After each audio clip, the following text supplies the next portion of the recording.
ny mofinaina isan'andro atolotry ny mpitandrina rakotina valina maoly.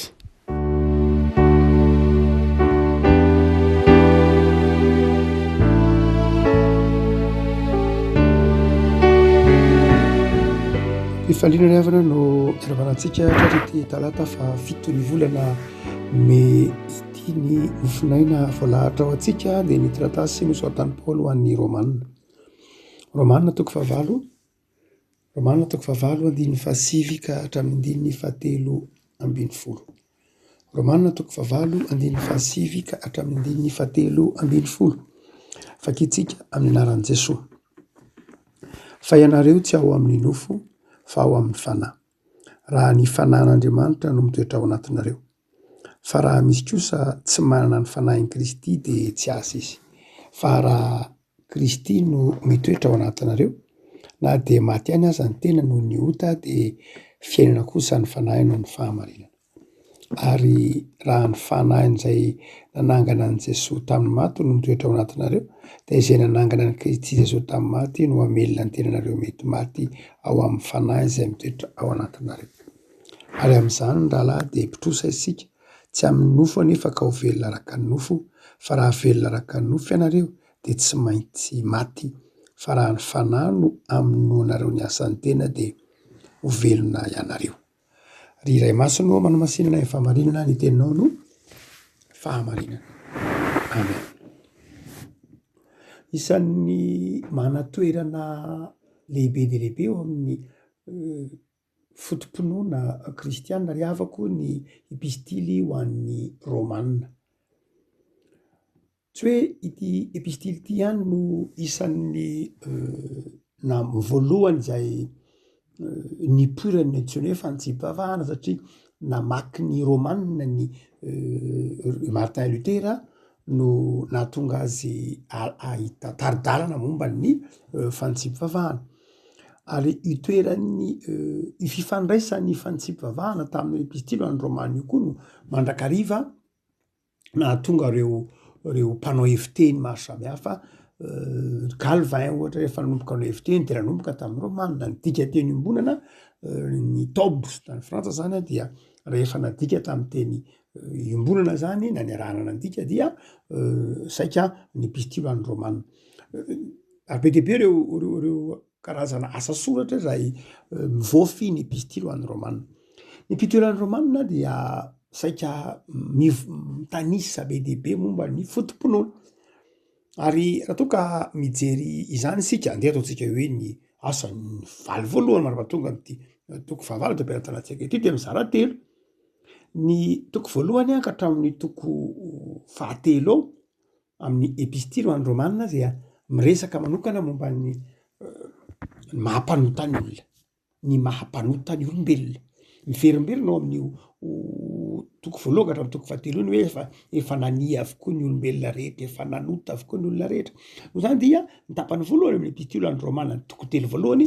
dia miresaka ny mahampanota antsika, ny mahampanota ny olombelona. Fa manomboka amin'ny toko fahatelo kosa ka hatramin'ny toko fahaenina eo dia miresaka indray kosa ny fanamarinan'Andriamanitra. Ny tapany faharoa amin'ny toko faharoa mikasika kely ny toko fahatelo tonga amin'ny toko fahaenina dia miresaka manomboka ny fanamarinan'Andriamanitra ny amin'ny finoana. Izany hoe Andriamanitra nanamarina ny olona na dia mpanota azy ny olona, na dia niodina tamin'Andriamanitra azy dia no hamarinan'Andriamanitra hoy Paoly. Tapany voalohany izy miresaka ny mahampanota, fa ny tapany faharoa kosa dia miresaka ny famonjena na ny fanamarinan'Andriamanitra ny olombelona. Manomboka amin'ny toko fahaenina ka hatraty amin'ny toko fahavalo ity dia miresaka kosa indray momba ny fanamasinana. Raha ohatra ka miresaka ny justification ny tapany faharoa dia miresaka ny sanctification kosa ny tapany fahatelo. Izany hoe ny tapany fahatelo ity niresahana eto hatramin'ny toko fahavalo ity dia ny toko fahaenina ka hatramin'ny toko fahavalo dia miresaka manokana ny fanamasinana. Manomboka amin'ny toko fahavalo makany arina moa ohatra tonga hatramin'ny toko fahaenina ambin'ny folo dia miresaka manokana indray momba ny voninahitr'Andriamanitra. Fa tsika moa mijanona eto amin'ny toko fahavalo ity dia miresaka zany ny fanamasinan'Andriamanitra antsika. Dia tsy gaga raha isika raha ohatra ka amin'ity toko fahavalo to ampianatanatsika ity dia miverina indroapolo raha kely indrindra ny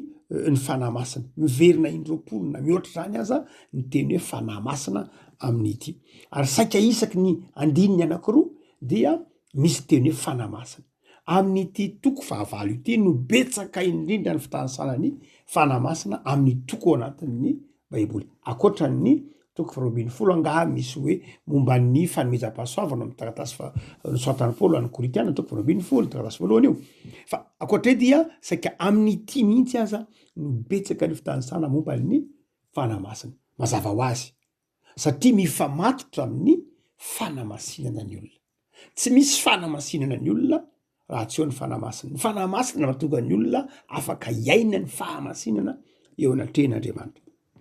apahany am'izany tosatra hoe fahamasinana resahany zany ty andininy fasivy ka hatramin'ny andininy fatelo ambiny folo ty mazava ny tenin'ny Paoly amin'ny andininy faraky ambiny folo sy ny fahafolo indrindra miteny izy manao hoe ny fanamasina izay mitoetra ao anatinareo ny fanamasina izay mitoetra ao anatinareo tapany farany amin'ny toko faraky ambiny folo ny fanamasina izay mitoetra ao anatinareo mazava ho azy hotsika teo fa ny fahamasinan'Andriamanitra ny fahamasinan'ny mpino na ny fahamasinan'Andriamanitra anjary fahamasinan'ny mpino no antony nanomezan'Andriamanitra ny fanahiny ho ato anatintsika raha ohatra ka mametra-panontaniana amin'ity romaniny ity sika manao hoe ahoana ary ny ataon'ny fanamasina atao anatintsika mba hizoratsika amin'ny fahamasinana manao inona atao anatintsika ato ity fanamasina ity raha ohatra ka mizotra ho amin'ny fahamasinana tsika raha miteny ity moa de diviany satria raha miteny ity koa tsika de manjary sanatria ohatra ny zavatra ny fanamasina tsy zavatra sanatria fa ny fanamasina Andriamanitra ny fanamasina persona no zany de tokony fanontaniana atao tsika hoe manao inona atao anatintsika ato ary izy raha atao anatintsika ato ato anatintsika moa zany ny fanamasina de manao inona atao anatintsika ato ity Andriamanitra fanamasina ity de mazava ho azy no tsika hoe mitondra tsika ho amin'ny fahamasinana izy ahoana ary ny fomba fiasan'ny fanamasina atao anatintsika izay Andriamanitra mitoetra amintsika raha ohatra ka jerena amin'ity soratra Paoly ity afaka miresaka zavatra telo isika mba hahatonga atsika ho amin'ny fahamasinana mba hahatanteraka atsika amin'ny fahamasinana de atao anatintsika ny fanan'Andriamanitra nampitoeran'Andriamanitra atao anatintsika ny fanahiny izay Andriamanitra ny voalohany de izao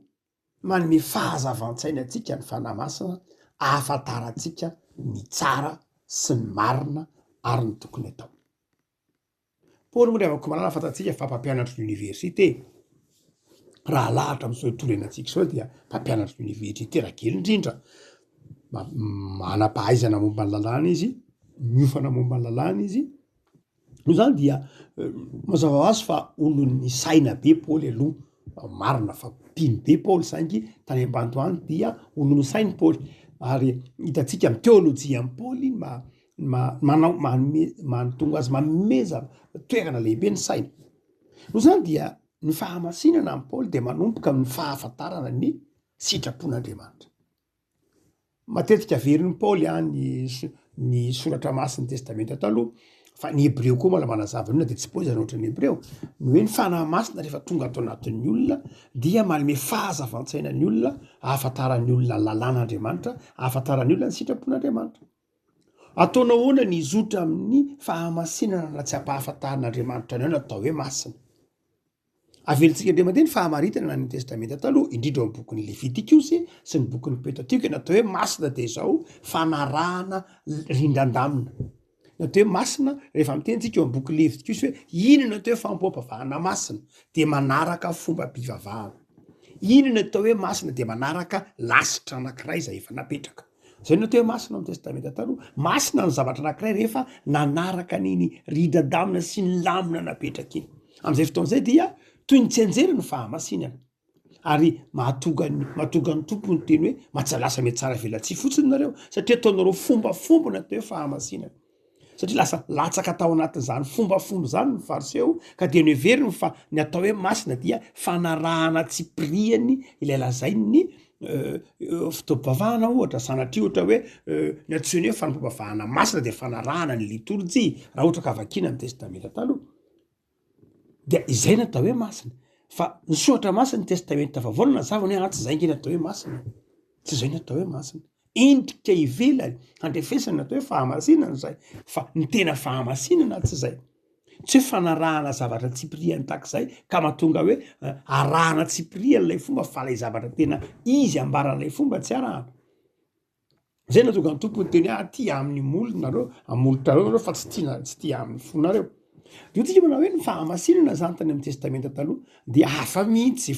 fanaovana tsenjery fanarahana rindran-damina fanarahana rita fanarahana sérémonisy fanarahana rituel isan-karazany zay natao hoe masina ao amin'ny testamenta taloha tsy zay ny masina opo ary tsy zay ny masina tiany tompo iainantsika de ahoana no ahafantarantsika ny fahamasina-piainana tsy maintsy mitoetra ao anatsika ny fanahan'Andriamanitra ary ny fanahan'Andriamanitra mampahafantatra atsika ny sitrapon'Andriamanitra ny sitrapon'Andriamanitra izay lazain'ny solatra masina ny sitrapon'Andriamanitra zay mifanaraka amin'ilay solatra masina zay natsoiny hoe masina ary dia hotsika hoe rehefa atao anatsika ny fanahy masina dia mampahafantatra atsika ny tokony atao izy zao ny fomba hanimponan'Andriamanitra zao ny fomba hitiavanamana zao ny fomba ifandraisana amin'ny mpiarapela araka ny sitrapon'Andriamanitra misy mpandinika maro miteny momba ny totsika hoe ny olombelona analiny isan'andro izy ny isan'ny fanapahan-kevitra raisin'ny olona ao anatin'ny ray andro zany eo anatin'ny tia ndray andro efatra amin'ny roapolo tsika dia manapa-kevitra indray alina rakely indrindra manomboka amin'ny hoe inona ny akanjo arovako inona ny hanina hoaniko andeha ho ay za inona ny penina ampiasaiko amin'ny zavatra madinika ka hatramin'ny zavatra lehibe dia manapa-kevitra zany hoe fiainantsika zany dia fanapa-kevitra foana mety misy zavatra raisintsika hoe routine na mandeha ho azy satria hoe misasa de borosy ny fino no ampiasaiko miakanjo de lobaka iny anaovako mety hoe zavatra efa mandeha ho azy saingy misy safidy mandrakariva ao anatin'ireny safidy ataontsika ireny nefa na ny mahazatra na ny tsy mahazatra de zao mety manova ny fiainanao mihitsy ao anatin'ny fotoana fohy misy fanapahan-kevitra ataonao izay tsy eritreretinao akory nefa nanova ny fiainako avinao mety tsy eritreretinao akory le zavatra nataonao iny mety tsy eritreretinao akory anao hoe ny safidy fa tena ny safidy ianao atao fotsiny hoe inona ataonao aloha ity asy ty sa ty asy ty andeha etsena vao andeha hiasa sa hiasa vao andeha etsena safidy zay saingy zay anefa nety nanova mihitsy ny fiainanao taty aoriana satria mety nisy olona amin'ny fiainana taminao tamin'ny folo raha ohatra ka ny etsena ianao ary raha tsy ny etsena ianao dia tsy nifanena taminy dia ny fanenanao taminy nefa de nanova ray amanontolo mety ho kiondalana lehibe tao amin'ny fiainanao mety tsy pirinjara tahak'izany resantsika manao hoe ao anatin'ny fiaina ao anatin'ny tournoi tsika de misy safidy mandrakariva ary io safidy ataontsika nefa ny dia ndraindray misy safidy tsara ndray misy safidy ratsy efa dresantsika dre maka momba ny teolojia nenina ny hoe misy nenina zay ataontsika misy karazana nenina roa ndray de nenina teraky ny zavatra natao regret d'action zany hoe nanao nanenina ianao satria nisy zavatra nataonao nefa tsy tokony nataonao de maneno tsy tokony nanao an'iny tsy tokony nataoko iny tsy tokony tenan'iny tsy tokony nanao an'iny fa misy koa ny ataontsika hoe non action zany hoe regret zany hoe nenina satria tsy tokony nataonao nefa tsy nataonao hoe tena tokony teny an'iny ka tokony nanao an'iny tokony nandalo tany any tokony nampahery azy any tokony teo ankilany any sy zay le nenina tamin'le hoe zavatra tokony natao nefa tsy natao am'ireo rehetra eo nefa de zao tsy mora manapa-kevitra misy koa ndraindray manapa-kevitra hoe tokony ataoko sa sy tokony ataoko sy ny sisa rehetra ndraindray misy zavatra mitovy hery any fanapahan-kevitra hoe inona zany tokony resaka sa sy tokony resaka tokony manao an'izao sy tokony manao an'izao misy fanapahan-kevitra tak'izany zay sarotra eo amin'ny fiainantsika ary izay no ilana ny fanahan'Andriamanitra raha miresakantsika hoe io fanahan'Andriamanitra ao anatintsika io de fanahy mampahafantatra atsika ny tokony ataontsika mba tsy hanotatsika mba tsy hanenenantsika ary efa miasa ao anatintsika io fanahan'Andriamanitra io ndraindray miasa amin'ny mety ho fahazarantsika fotsiny aza ndraindray mety misy zavatra tsy eritreretintsika fotry ny mandeha ho azy ao anatintsika tsy mandeha ho azy lay tsara fa ny fanahan'Andriamanitra natonga antsika nahatateraka an'ilay tsara hoe andeha tokony ianao ny tsara efa tsy nietrehitra tsonytsika fa efa lay fanahan'Andriamanitra no mibaiko eo tsika no zany de zao zava-dehibe ny toeran'ny fanahymasina ao anatintsika tena tenena satria mampahafantatra atsika ny tokony atao izy zay ny fahamasinana voalohany amin'ny fanapahan-kevitra rehetra zay ataontsika zany na inona analiny anarivony anatin'ny ray andro de miasa amin'iny fanapahan-kevitritsika n'Andriamanitra ka mahatonga atsika manapa-kevitra ho amin'ny tsara arasanatria tsy manapa-kevitra ho amin'ny tsara ary dia mahay mibebaka satria ny fibebahana dia dingana koa ao anatin'ny fahamasinana fa ny faharoa dia ny fanamasan'andriamanitra koa rehefa atao anatintsika dia izao manome atsika herim-panahy ahafahantsika manao ilay tsara tsisy heviny mihitsy raha fantatra fotsiny ilay tsara nefa tsy ataonao tsy mizotra ho amin'ny fahamasinana zany fa ny fahamasinany mpino dia izao fantany ilay tsara satria amen'andriamanitra fahazavantsaina izy fa izao ny faharoa dia izao omen'andriamanitra hery izy afaka hanao ilay tsara hoy ny fitenin'ny Paoly azy hoe tsika ge tsy nomen'andriamanitra fanahy io fa fanahy mahery hoy Jaona manao hoe zay rehetra nandray azy dia nomeny hery ho tonga zanak'andriamanitra ny fanahy masina dia hery fahazavantsaina fa hery koa mahatonga atsika mahatanteraka ilay zavatra tian'andriamanitra atao tsy kanosa ny olona manao fanahy masina tsy kanosa ka tsy afaka hanao ny tsara tsy mitsiriritra ny tsara fotsiny fa afaka manao ny tsara Romanina toko 7 atsika bazika miteny Paoly manao hoe fantatro ny tsara fa tsy ataoko fantatro ny ratsy fa ataoko ihany fantatro fa ratsy fa tsy manana hery tsy hanaovana azy fantatro fa tsara fa tsy manana herim-panahy hanaovana azy fa rehefa ao anatinao ny fanan'andriamanitra dia izao fantatrao ny tsara dia ataonao ilay tsara fantatrao ilay ratsy dia manana hery hanoherina ilay ratsy ianao zay ny antsoina hoe manana fanahy masina ny fanahy masina ato anatintsika dia izao mitondra antsika ho amin'ny fahamasinana ka mahatonga antsika mahafantatra ny tsara sy manana herim-panahy hanao ny tsara zay ny faharoa fa ny fahatelo dia izao fantatrao ny tsara miezaka ianao manao ny tsara noho ny fitariany fanan'andriamanitra fangaza ihany ny fiainana kristiana ny fahamasinana be dia be ny fakapanahy sy ny fihizaham-toetra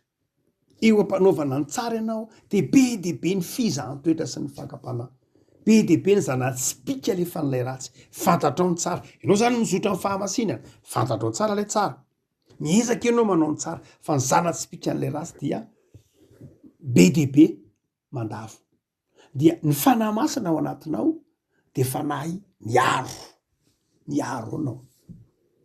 tsika efa ndray maka teny manao hoe ny otange tsy de voatery any ivelan'ny olona loatra mety ho disy vijeny any tsika raha mieritreritra manao hoe ny ota dia any ivelan'ny olona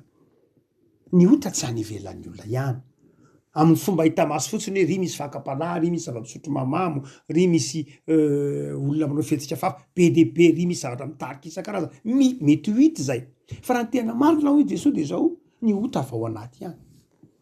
ao anaty ihany ilay ota Jesosy ny teny manao hoe tsy ny avy any ivelany mampaloto anao zany hoe ny ota tsy avy any ivelany fa ny ao anatinao ny mampaloto anao zany hoe enao ny mandotony eny ivelany fa tsy ny ivelany mandoto anao mantsy ny faritra eo noho zany diso nareo raha mieritreritra hoe ny hafa ny mandoto anareo nareo mandoto ny hafa ozy sy ny fiarahamonina mandoto anareo fa nareo mandoto ny fiarahamonina fa raha madio nareo dia madio ny fiarahamonina amin'ny lozikan'i Jesosy dia zay noho zany raha ao anatintsika ny foiben'ny ota ao am-pontsika no mivoaka ny ota ao am-pon'ny olona no mivoaka ny ota ho Jesosy ary satria ao am-pon'ny olona ny foiben'ny ota dia tsy maintsy ao am-pon'ny olona koa ny foiben'ny tsara amin'ny alalan'ny fanan'andriamanitra rehefa ao anatin'ny olona ilay fanan'andriamanitra dia vita vaksiny izy zany zay mahatonga ny hoe ilay fanahy masina dia toy ny vaksiny ao am-pon'ny olona ka miaro ny olona amin'ny ota miaro ny olona amin'ny zanatspika alefa n'ilay ratsy raha vantany voamiditra zany lay ota lay fakapanahy dia tsy enain'ilay fanan'andriamanitra ao anatin'ny olona dia miaro ny olona miaro antsika raha voamiditra lay fakapanahy amin'ny alalan'ny fijeriny maso amin'ny alalan'ny fifandraisana amin'ny alalan'ny reniny sofina mazava ho azy ny ota dia miditra amin'ny vavahady-tsaina dimy ihany tahaka ny zavatra rehetra manana vavahady-tsaina dimy ny olona ny fijery ny zavatra hoanina ny zavatra kasihana ny touché ny zavatra oroana ampiasaina amin'ny alalan'ny orona dia ny zavatra inona koa tsapahitanana sa amin'ny vavahady amin'ny fampikasohana reo zavatra dimy reo reo zavatra vavahady-tsaina dimy reo amin'ireo koa ny idirany fahotana amin'ny alalan'ireo amin'izay jeren'ny maso zay hitany sofina zay ren'ny orona zay hoan'ny vava zay kasihany tanana dia amin'ny alalan'ireo ihany koa miditra ny fahotana ny fahotana zany tsy midikida amin'ny alalan'ireo ihany izy ny miditra satria amin'ny alalan'ireo izy ny miditra dia miditra ao am-pon'ny olona ka rehefa vita vaksin'ny olona mpino ao anatin'ny fanahy masina dia izao tsy tafiditra amin'ireo na miditra ilay fahotana de tahaka ny fahatarantsika hoe raha vo tafiditra ao anatin'ny vatan'ny olona ny mikroba de mezakazaka reo sela fotsy ao anatin'ny vatan'ny olona na ataontsika hoe leucocyte na globule blanc mezakazaka manao mitelina lay microba manao ny ataontsika hoe phagocytose mitelina lay microba ary de tahak'izay koa ny ataon'ny fanamasina sanatria raha avantany vo tafiditra ao anatin'ny olona ny fahotana sanatria amin'ny alalan'ny fijeriny na amin'ny alalan'ny fetsiny de zao avy hatrany dia miasa ny fanamasina ary ahoana ny phagocytose na ny diapedezy ataon'ny fanamasina avy hatrany dia mitaona le olona hibebaka izy mitaona le olona hifona izy ary de alevina lay fahotana afaka malala tsika manao hoe ny fanamasina ny mahatonga atsika mizotra ho amin'ny fahamasinana amin'ny mandiny vizivitsy zay hoenantsika eo ara de zao mitoetra ao anatinao ny fanamasina de aza kivy aza reraka aza mihotsyna akory fa mana ny fanamasina ianao de mizotra ho amin'ny fahamasinana anao ifanamasina io miaro anao tsy ny herinao na fahanao miaro tena fa ny fanamasina ny miaro anao ny fanamasina ny mitarika anao manao ny tsara ny fanamasina matonga anao afaka manao ny tsara ateraka zany rehetrany de olona mahana fifaliana ianao olona mahana fanetretena ary olona mahajoro satria manana ny herin'Andriamanitra izay mampijoro anao amin'ny alalan'ny fanahiny tompo ara ny ampahiry anao ka mpiorina be de be anao amin'ny finoana ivavaka sika tompo misaotra anao noho ny amin'ny teninao zay manazavanay fa Andriamanitra manamasina anay ianao ary amin'ny alalan'ny fanahinao masina no afahanay mandeha mizotra amin'ny fahamasinanao afahanay manaraka ny sitraponao de meteza tompo ampahery anay lalandava ary meteza ampahery anay koa amin'ny asan'ny fanahinao masina aty anatinay Andriamanitra famindrampo ianao mizotra ho amin'ny fahamasinanao zahay dia tehirizy tompo mba ho mpanompo mahatoky anao trano mihoerim-panaza ianao ny tsara mifahazavan-tsaina afaka hatanteraka ny tsara ary mifahendrenako afaka hamantatra ny tsara sy ny ratsy dia taio tompo mba hitoetra mandrakariva amin'ny fitiavana anao ny fanoloran-tenanay mombanay am'izay rehetra hitondranao anay ary am'izao herinandro fa manomboko zao de taio izay mba ho fahavolombelon'ny tsara hatrany jereo ny tokantranonay jereo ny asanay jereo ny fianakavianay Jesoa raha koa fiam'ranao mba hanosoanay hatrany amin'ny fahamasinana de mametraka ny fiainanay eo am-pelantananao zahay Jesoa amen